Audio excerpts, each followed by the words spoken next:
बच्चों, एक बार फिर से स्वागत है आपका हमारे चैनल पे। और आज हम पढ़ रहे हैं कक्षा 9 की हिंदी पाठ्य पुस्तक से गद्य खंड का मंत्र कहानी का दूसरा भाग। इसके पहले वाले वीडियो में हमने इस कहानी का आधा भाग पढ़ा और आज की इस वीडियो में हम इस कहानी का आगे का भाग पढ़ने वाले हैं। चलिए शुरू करते हैं। हमने यहाँ तक कहानी पढ़ा था कि कैलाश अपने मित्रों को सांपों को दिखाना शुरू करता है और उसी में उसका एक मित्र होता है जो उसे कहता है कि इसके दांत तोड़ दिए होंगे तभी दिखा रहे हैं, मतलब इस तरह से दांत तोड़ करके दिखा रहे हो। अब क्या होता है, यहाँ से हमें अपनी कहानी को कंटिन्यू करना था। कैलाश हंसकर बोला, दांत तोड़ डालना मदारियों का काम है, किसी के दांत नहीं तोड़े गए, कहिए तो दिखा दो। कहकर उसने एक काले सांप को पकड़ लिया और बोला, मेरे पास इससे बड़ा और जहरीला सांप दूसरा नहीं। अगर किसी को काट ले तो आदमी आनन फानन में मर जाए, लहर भी ना आए, इसके कांटे का मंत्र नहीं, इसके दांत दिखा दूँ।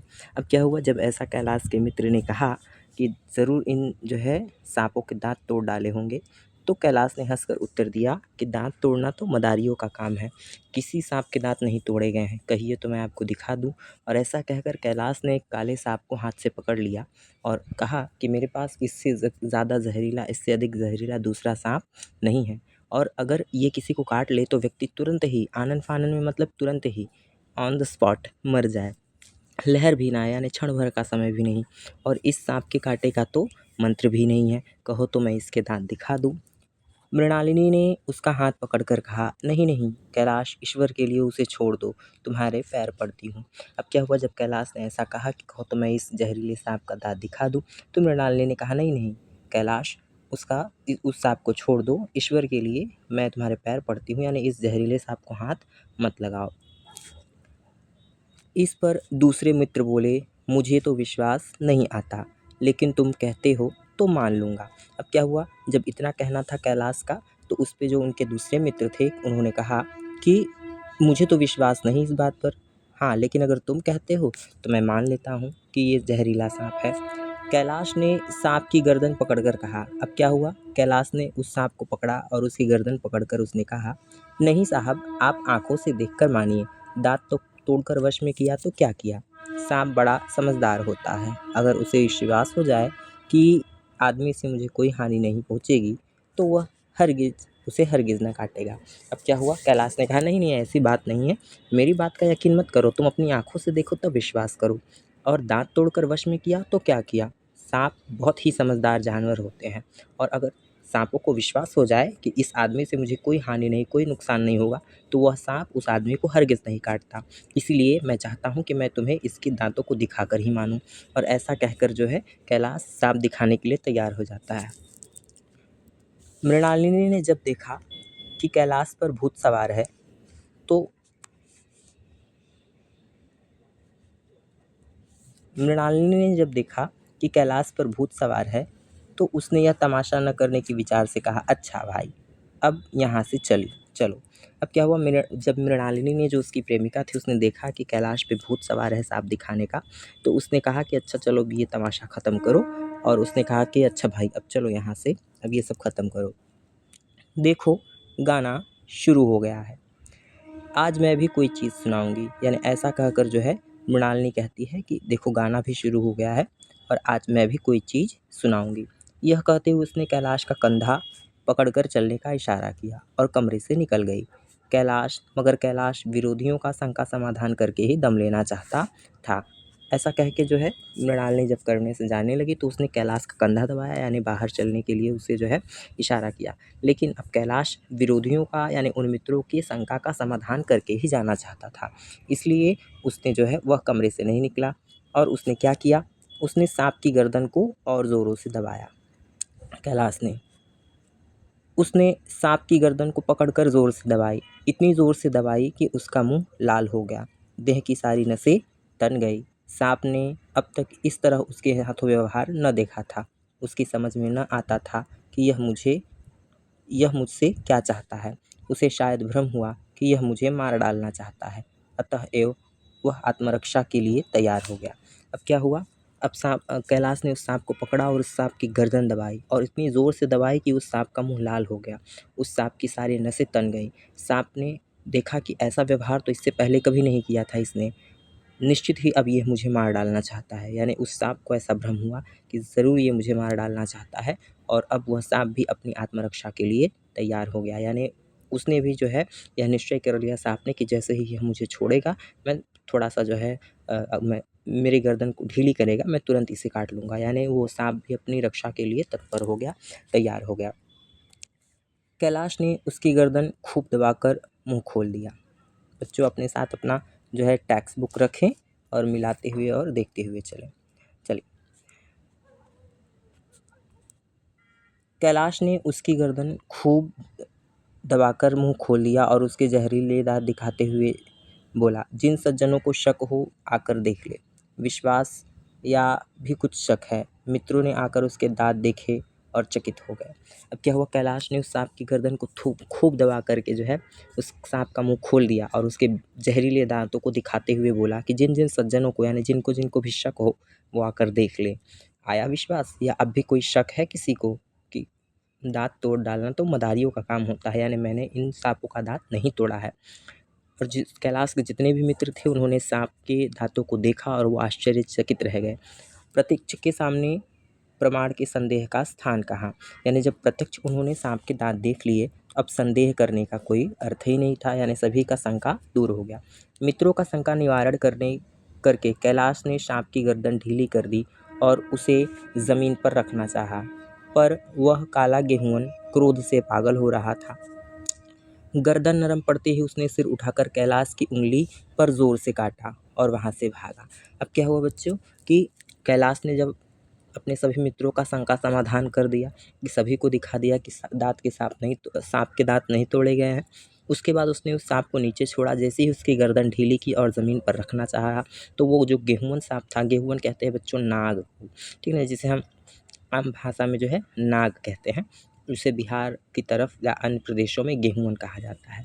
तो वो गेहुअन यानी कि वो नाग क्रोध से पागल हो गया और गर्दन जैसे ही कैलाश ने उस सांप की गर्दन को छोड़ी, उसने सिर उठाकर कैलाश की उंगली में ज़ोर से काट लिया और कैलाश की उंगली से टप टप खून टपकने लगा और वह अपने कमरे की तरफ दौड़ा। यानी कि जैसे ही कैलाश ने जो है उस सांप को छोड़ा, उस सांप की गर्दन को छोड़ा, तो वैसे ही उस सांप ने जो है अपना फन उठाया और कैलाश की उंगलियों में काट लिया। और जैसे ही उसने कैलाश की उंगलियों में काटा तो कैलाश की उंगली से टप टप खून टपकने लगा और उसने अपनी उंगली को ज़ोर से दबा लिया और अपने कमरे की तरफ दौड़ा। यानी कैलाश ने उस स्थान को, उस जगह पे जहाँ उसे घाव लगा, जहाँ सांप ने उसे काटा, उस स्थान को पकड़ लिया और ज़ोर से जल्दी से अपने कमरे की तरफ दौड़ा। वहाँ मेज की दराज में एक जड़ी पड़ी हुई थी जिसे पीसकर लगा देने से घातक विष रफू हो जाता था। अब कैलाश अपने कमरे में गया और कमरे में जाने के बाद मेज़ की दराज में जो है उसने एक जड़ी बूटी रखी हुई थी, जिसे पीस कर यदि लगा दिया जाए तो उसका जो घातक विष है यानी जानलेवा ज़हर है वो दूर हो जाता है। और ऐसा ही सोचकर जो है कैलाश अपने कमरे की ओर बढ़ा। मित्रों में हलचल बढ़ गई। बाहर महफिल में खबर हुई। डॉक्टर साहब घबरा कर दौड़े। फ़ौरन उंगली को जड़ से कसकर बांधी गई और जड़ी पीसने के लिए दी गई। अब क्या हुआ, मित्रों में हलचल बढ़ी, यानी उसके जितने भी मित्र थे सब घबरा गए, सब में हलचल हो गई। सब जो है इधर-उधर जो है घबराने लगे और डॉक्टर साहब घड़बड़ा कर दौड़े। यानी जैसे ही ये खबर डॉक्टर चड्ढा के पास पहुँची, वो भी जो है दौड़कर कैलाश के पास चले आए और उन्होंने फ़ौरन उस उंगली को जड़ से कसकर बांध दी। यानी बिल्कुल जहाँ से उस उंगली का जॉइन होता है बच्चों, उसको जड़ कहते हैं। यानी उस उंगली को जड़ से कसकर बांधी और जड़ी पीसने के लिए दे दी गई कि जड़ी को तुरंत पीस कर लाया जाए और इस जगह लगाया जाए। डॉक्टर साहब जड़ी के कायल न थे। वह उंगली का डसा भाग नश्तर से काट देना चाहते थे, मगर कैलाश को जड़ी पर पूर्ण विश्वास था। आगे क्या हुआ, डॉक्टर साहब जड़ी के कायल नहीं थे, यानी उन्हें जड़ी बूटी पर कोई विश्वास नहीं था। वो नहीं चाहते थे कि जड़ी बूटी लगाया जाए, बल्कि वो चाहते थे कि सांप ने जिस उंगली पर डसा है उसे नश्तर कहते हैं बच्चों ब्लेड को, कि नश्तर से जो है जिसका प्रयोग डॉक्टर वगैरह करते हैं, कि उसको नश्तर से काट दिया जाए। मगर कैलाश को अपनी जड़ी बूटी पर पूर्ण विश्वास था कि इस जड़ी बूटी से वो ठीक हो जाएगा। मृणालिनी पियानो बजा पर बैठी हुई थी। यह खबर सुनते ही वह दौड़ी और कैलाश की उंगली से टपकते हुए खून को रुमाल से पोंछने लगी। जड़ी पीसी जाने लगी, पर उसी 1 मिनट में कैलाश की आंखें झपकने लगीं, होठों पर पीलापन दौड़ने लगा, यहाँ तक कि वह खड़ा न रह सका, फर्श पर बैठ गया। आगे क्या हुआ, मृणालिनी जो कैलाश की प्रेमिका है वो पियानो बजा रही थी। पियानो बच्चों एक तरह का जो है वाद्य यंत्र होता है, जो कि हारमोनियम के ही जैसे होता है, लेकिन हारमोनियम से आकार में बड़ा होता है। मृणालिनी पियानो बैठी हुई बजा रही थी। जैसे ही उसे खबर मिली कि कैलाश को सांप ने काट लिया, वह दौड़ी दौड़ी कैलाश के पास गई और उसकी उंगली पे जहाँ से खून निकल रहा था, उसने रुमाल से उसे पोंछना शुरू कर दिया। जड़ी बूटी पीसी जाने लगी, पर जड़ी बूटी पीसते पीसते उसी 1 मिनट में कैलाश की हालत ख़राब होने लगी। उसकी आंखें झपकने लगी, यानी जहर का असर दिखाई देने लगा। उसके होंठ पीले पड़ने लगे और यहाँ तक कि वो खड़ा भी नहीं हो सका और वहीं फर्श पर बैठ गया। इस तरह कैलाश की हालत प्रति मिनट बिगड़ती गई। सारे मेहमान कमरे में जमा हो गए। कोई कुछ कहता तो कोई कुछ। इतने में जड़ी पीसकर आ गई। मृणालिनी ने उंगली पर लेप लिया। 1 मिनट और बीता। कैलाश की आंखें बंद हो गई। वह लेट गया और हाथ से पंखा झलने का इशारा किया। माँ ने दौड़कर सिर गोद में रख लिया और फिर बिजली का टेबल फैन लगा दिया। अब क्या हुआ, सारे मेहमान उसी कमरे में इकट्ठे हो गए जहाँ पर कैलाश था। कोई कुछ कहता तो कोई कुछ, कोई इधर की बात कोई उधर की बात, तमाम तरह की बातें लोग इधर उधर की बात कर रहे थे। और इतने में जड़ी बूटी भी पीस कर ला दी गई और मृणालिनी ने उस जड़ी बूटी का लेप उसके जो है कैलाश की उंगलियों पर लगा दिया। 1 मिनट और बीत गया और कैलाश की आंखें लगभग बंद हो गई। वह लेट गया और हाथ से उसने पंखा झलने का इशारा किया, यानी पंखा किया जाए, उसे गर्मी लग रही थी। जो कैलाश की माँ थी वो दौड़कर उसने कैलाश के सिर को अपनी गोद में रख लिया और बिजली का जो टेबल फैन था उसको चालू कर दिया। डॉक्टर साहब ने झुककर पूछा, कैलाश कैसी है तबीयत? कैलाश ने धीरे से हाथ उठा दिया मगर कुछ न बोल सका। अब डॉक्टर साहब ने धीरे से झुककर अपने बेटे कैलाश से पूछा कि कैलाश अब तबीयत कैसी है? कैलाश ने कोई जवाब नहीं दिया, बल्कि उसने धीरे से हाथ उठाया और वो कुछ न बोला। आगे चलते हैं बच्चों, लेकिन अगर आप चैनल पे नए हैं तो हमारे चैनल से जुड़ने के लिए उसे सब्सक्राइब करना ना भूलें, साथ ही साथ बेल आइकन को ऑल पर सेट करना ना भूलें और वीडियो पसंद आए तो इसे लाइक करें और मित्रों में भी अधिक से अधिक साझा करना ना भूलें, ताकि वो भी आसानी से घर बैठे हिंदी विषय की पढ़ाई कर सकें। तो चलिए अपनी कहानी को आगे कंटिन्यू करते हैं। मृणालिनी ने करुण स्वर में कहा, क्या जड़ी बूटी कुछ असर न करेगी? डॉक्टर साहब ने सिर पकड़कर कहा, क्या बताऊं, मैं इसकी बातों में आ गया। अब तो नश्तर से भी कुछ फ़ायदा न होगा। आगे क्या हुआ, मृणालिनी ने बड़े करुण स्वर में यानी दुखित स्वर में कहा कि क्या जड़ी बूटी कुछ असर न करेगी? डॉक्टर साहब ने अपना सिर पकड़ लिया और कहा कि मैं क्या बताऊं, मैं तो पहले से ही जानता था कि इस जड़ी बूटी का कोई असर नहीं होगा। मैं तो इसकी उंगली को नश्तर से काट देना चाहता था, परंतु अब तो नश्तर लगाने से भी कोई फ़ायदा नहीं होगा, क्योंकि अब तो जो ज़हर है वह पूरे शरीर में फैल चुका है। अब नश्तर से काट देने से कोई फ़ायदा नहीं होगा। आधे घंटे तक यही हाल रहा।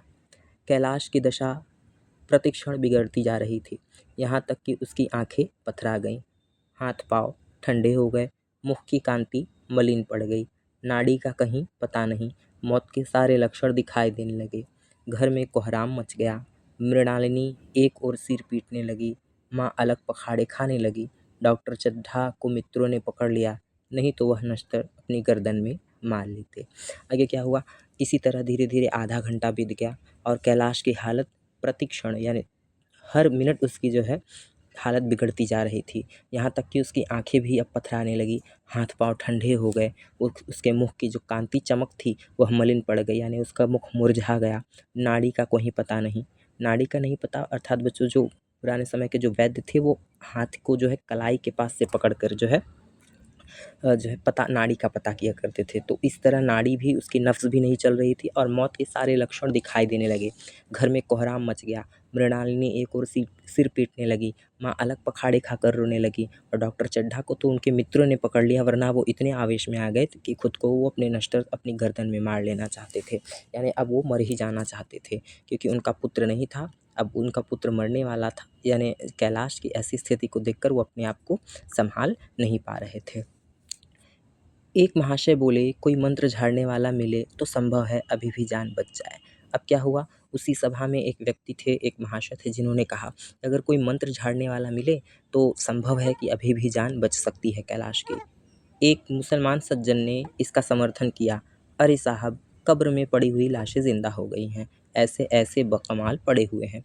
अब उसी में एक मुसलमान सज्जन थे, उन्होंने समर्थन किया कि बिल्कुल बिल्कुल इसी तरह जो है इस संसार में ऐसे ऐसे लोग हैं, ऐसे ऐसे बाकमाल यानी ऐसे ऐसे व्यक्ति हैं कि कब्र में पड़ी हुई लाशों को ज़िंदा कर देते हैं।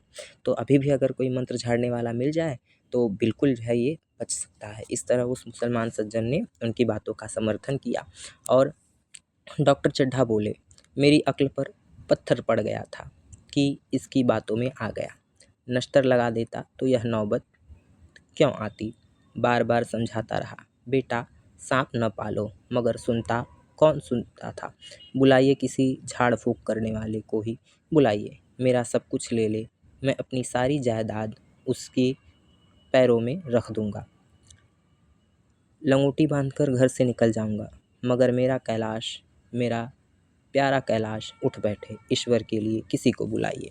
आगे क्या हो बच्चों कि डॉक्टर साहब चड्ढा जो है बोले कि मेरी ही अक्ल पर पत्थर पड़ गया था कि इसकी बातों में आ गया। अगर मैं पहले ही नश्तर लगा देता यानी इसकी उस उंगली को काट देता जिस पे सांप ने काटा है तो शायद ये नौबत नहीं आती। खैर अब बार बार इसे मैंने समझाया कि सांप को मत पालो, सांप को इस तरह सांपों का खेल दिखाना ठीक नहीं। अगर मेरी बात सुनता कौन है। बुलाइए किसी झाड़ फूँक करने वाले को, अगर वो मेरा सब कुछ ले ले, ज़मीन जायदाद सब कुछ ले ले, मगर इसको ठीक कर दे। मैं लंगोटी बांधकर घर से चला जाऊंगा, मगर मेरे प्यारे बेटे कैलाश को वो जीवित कर दे। इस तरह डॉक्टर चड्ढा ने जो है झाड़ फूँक करवाने वाले किसी व्यक्ति को बुलाने के लिए कहा। एक महाशय ने किसी झाड़ने वाले का परिचय दिया। अब उसी जो है सभा में एक महाशय थे, उन्होंने किसी झाड़ने वाले का परिचय दिया। वह दौड़कर उसे बुला लाए, मगर कैलाश की सूरत देखकर उसे मंत्र चलाने की हिम्मत न पड़ी। बोला, अब क्या हो सकता है सरकार, जो कुछ होना था हो चुका है। अब क्या हुआ, एक महाशय उन्होंने एक झाड़ने वाले का परिचय दिया कि फलां व्यक्ति है, वो झाड़ता है, और वो दौड़ कर गए, उस व्यक्ति को बुला कर ले आए। मगर कैलाश को जैसे ही उस व्यक्ति ने देखा, उसकी दशा देखी कि इसकी दशा तो बिल्कुल बिगड़ रही है, तो उसने उसे मंत्र चलाने की हिम्मत न पड़ी। यानी अब कैलाश लगभग मृत्यु की कगार पर था, जिसकी वजह से उस झाड़ने वाले ने भी हाथ खड़े कर दिए। होता है ना बच्चों, कभी कभी डॉक्टर भी जो है रोगी को देखने से मना कर देते हैं, क्योंकि जब वो लगभग जो है वो व्यक्ति मरने वाला हो तो डॉक्टर भी कुछ नहीं कर पाते। इसी तरह उस मंत्र जो है झाड़ने वाले ने हाथ खड़े कर दिए, यानी वो उसके बस में था ही नहीं, वो कुछ न कर सका, और उसने कह दिया कि जो कुछ होना था हो गया। अब जब उसका ऐसा कहना होता है तो डॉक्टर चड्ढा बोल पड़ते हैं कि अरे मूर्ख, यह क्यों नहीं कहता कि जो कुछ न होना था हो चुका, जो कुछ होना था वह कहाँ हुआ। माँ बाप ने बेटे का सेहरा कहाँ देखा। मृणालिनी कामना तरु क्या पल्लव और पुष्प से रंजित हो उठा। मन के वह स्वर्ण स्वप्न जिनसे जीवन आनंद का स्रोत बना हुआ था, क्या पूरे हो गए। जीवन के नित्य में तारिका मंडित सागर में आमोद की बहार लूटते हुए क्या उसकी नौका जलमग्न नहीं हो गई। जो न होना था वह हो गया।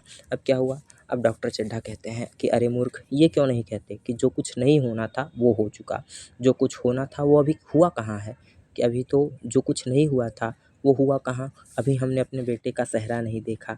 मृणालिनी की जो कामना के तरु पल्लव थे वो अभी पुष्पित नहीं हो सके, अर्थात मृणालिनी का जो है कैलाश के साथ मिलन प्रेम नहीं हो सका। वो स्वप्न जो हमने उसके जीवन के आनंद स्रोत के विषय में देखा था वो भी कहाँ पूरे हो सके।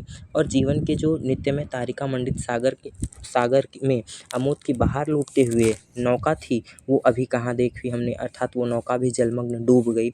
जो न होना था वो सब कुछ हो गया, यानी जो होना चाहिए था वो नहीं हुआ, जो नहीं होना चाहिए था वो हो गया। ऐसा डॉक्टर चड्ढा कहते हैं। वही हरा भरा मैदान, वही सुनहरी चांदनी, निस्तब्ध संगीत की भांति प्रकृति पर छाई हुई थी। वही मित्र समाज था, वही मनोरंजन के सामान थे, मगर जहाँ हास्य की ध्वनि थी अब वहाँ करुण क्रंदन और अश्रु प्रवाह था। अब क्या हुआ, लेखक कहते हैं कि वही हरा भरा मैदान था, वही सुनहरी चांदनी थी, और एक निस्तब्ध संगीत की भांति प्रकृति पर छाई हुई थी। यानी मैदान भी वही था, सुनहरी चांदनी भी वही थी, और निस्तब्ध बिल्कुल शांत संगीत प्रकृति पर छाया हुआ था, जैसे कि कैलाश को सांप काटने से पहले था। मित्रों का समाज भी वही था, मनोरंजन के सामान भी थे। जहाँ हास्य की ध्वनि थी अब वहाँ करुण और अश्रु की ध्वनि दिखाई देने लगे। शहर से शहर से कई मील दूर एक छोटे से घर में एक बूढ़ा और बुढ़िया अंगीठी के सामने बैठे जाड़े की रात काट रहे थे। अब बच्चों, हम अपनी कहानी पर यहाँ आते हैं। मैंने शुरुआत में आप लोगों को जो उस कहार के बारे में बताया था जिसका बच्चा मर गया था।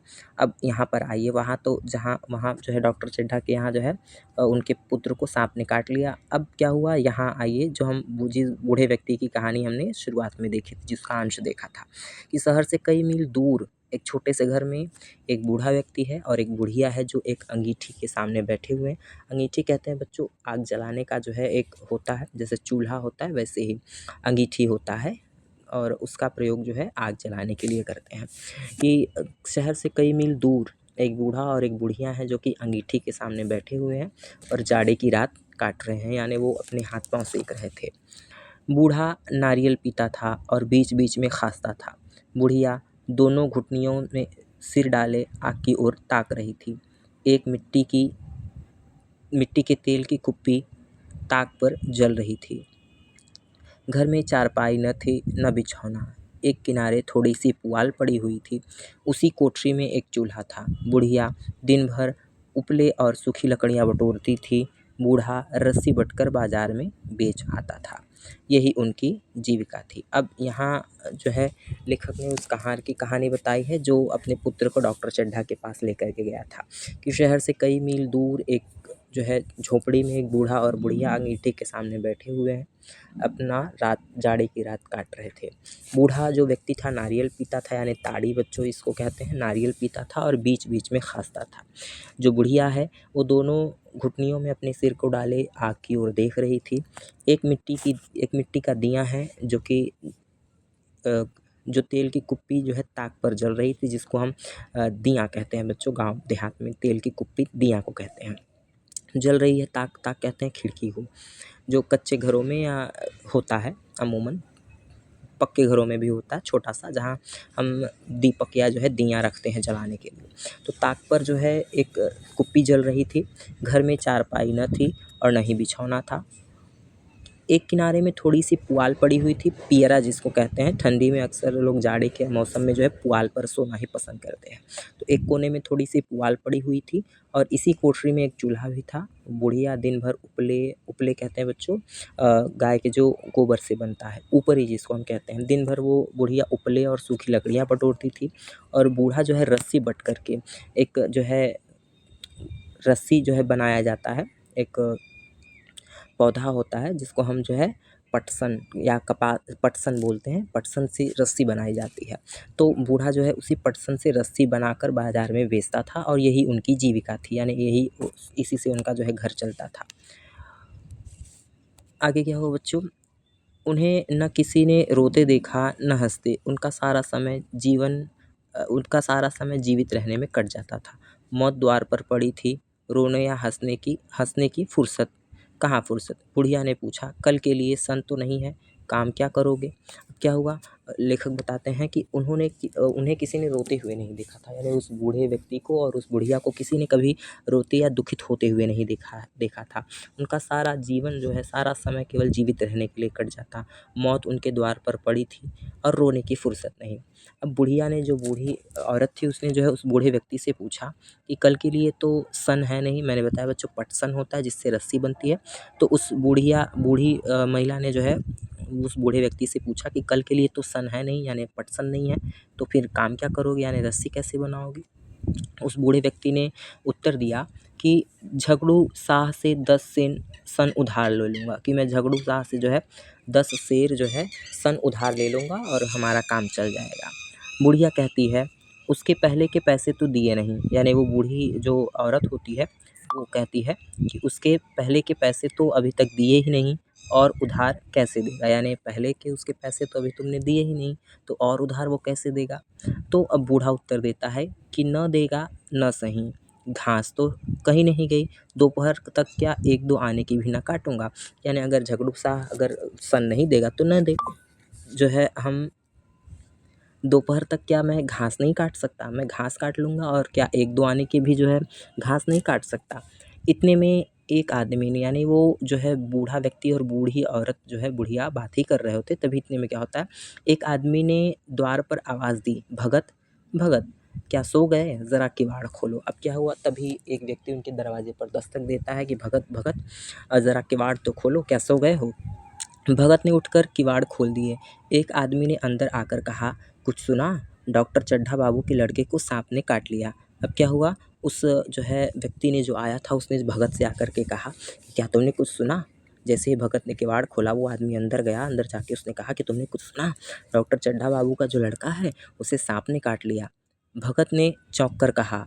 अब जो भगत था उसने वह चौंक गया और उसने चौंक कर कहा कि डॉक्टर चड्ढा बाबू के लड़के को? वही चड्ढा बाबू है ना जो छावनी के बंगले में रहते हैं?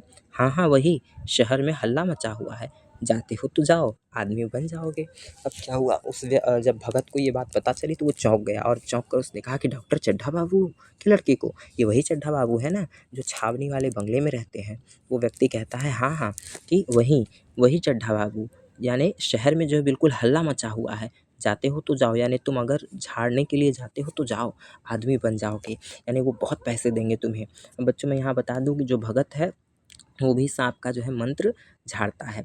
तो उस व्यक्ति ने ऐसा कहा कि अगर तुम जाते हो तो चले जाओ, आदमी बन जाओगे, यानी कि डॉक्टर चड्ढा तुम्हें खूब सारा धन देंगे, ऐसा उन्होंने कहा है। कोई भी उनके बच्चे को बचा लेगा वो उसे ढेर सारे पैसे देंगे।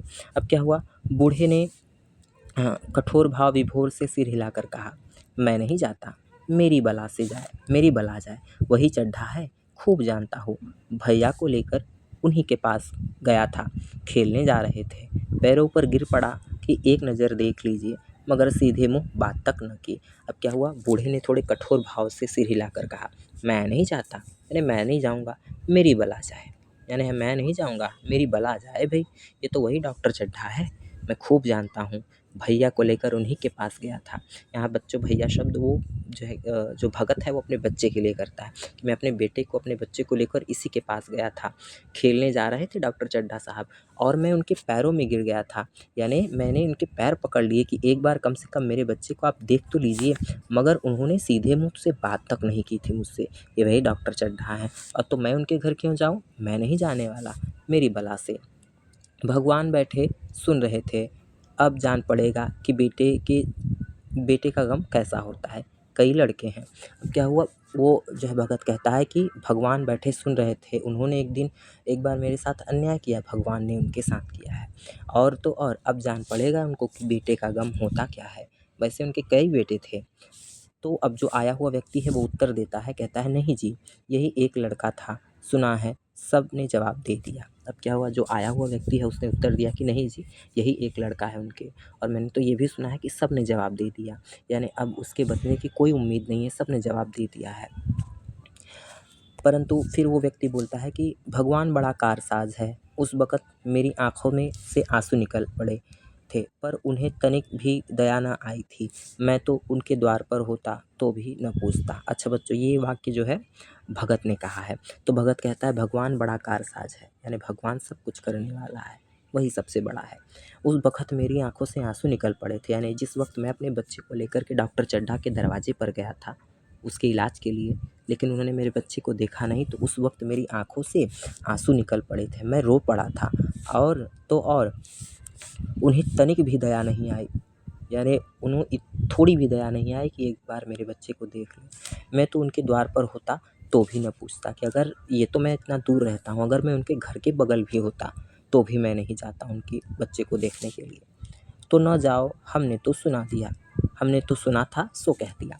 क्या हुआ, जो आया हुआ व्यक्ति है वो कहता है कि तो न जाओ, अगर तुम्हें नहीं जाना है तो मत जाओ, हमने तो सुना था सो मैंने तुम्हें बता दिया ऐसा।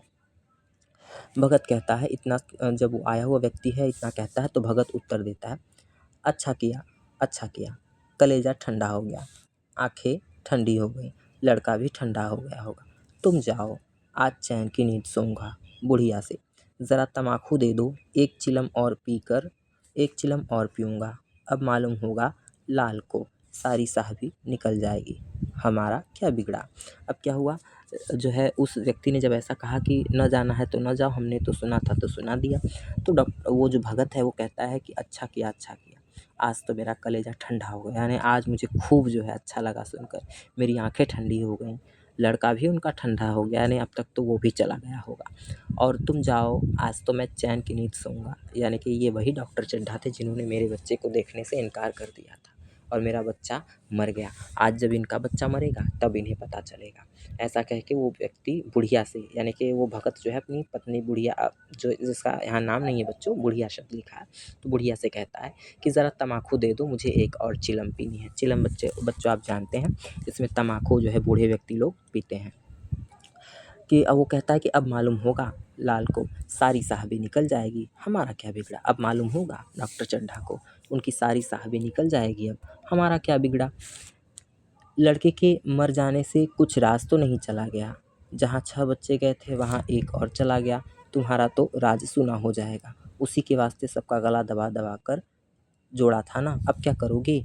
एक बार देखने जाऊंगा, पर कुछ दिन बाद मिजाज का हाल पूछूंगा। अब क्या हुआ, वो जो है भगत कहता है कि लड़के के मर जाने से कुछ राज तो नहीं चला गया, यानी हमारे तो एक ही बच्चा था, उसके मर जाने से हमारा कोई राजपाट थोड़ी चला गया। जहाँ 6 बच्चे मरे वहाँ एक और बच्चा चला गया। बच्चों हमने पहले ही पढ़ा था कि भगत के 7 बच्चे थे, तो वो भगत कहता है कि जहाँ 6 बच्चे मरे वहाँ एक और बच्चा मर गया, तुम्हारा तो राज सूना हो जाएगा, क्योंकि तुम्हारे पास तो एक ही बच्चा है और तुमने उसी कैलाश के लिए, उसी बच्चे के लिए सबका गला दबा दबा करके, यानी डॉक्टर चड्ढा जो थे वो डॉक्टर थे, सबका गला दबा दबा करके, यानी कि सबसे जो है पैसे वसूल कर करके जो है उसी के लिए जोड़ा था ना। अब क्या करोगे, अब जब वो बच्चा ही नहीं रहेगा तो इतनी सारी संपत्ति, इतने धन का क्या करोगे।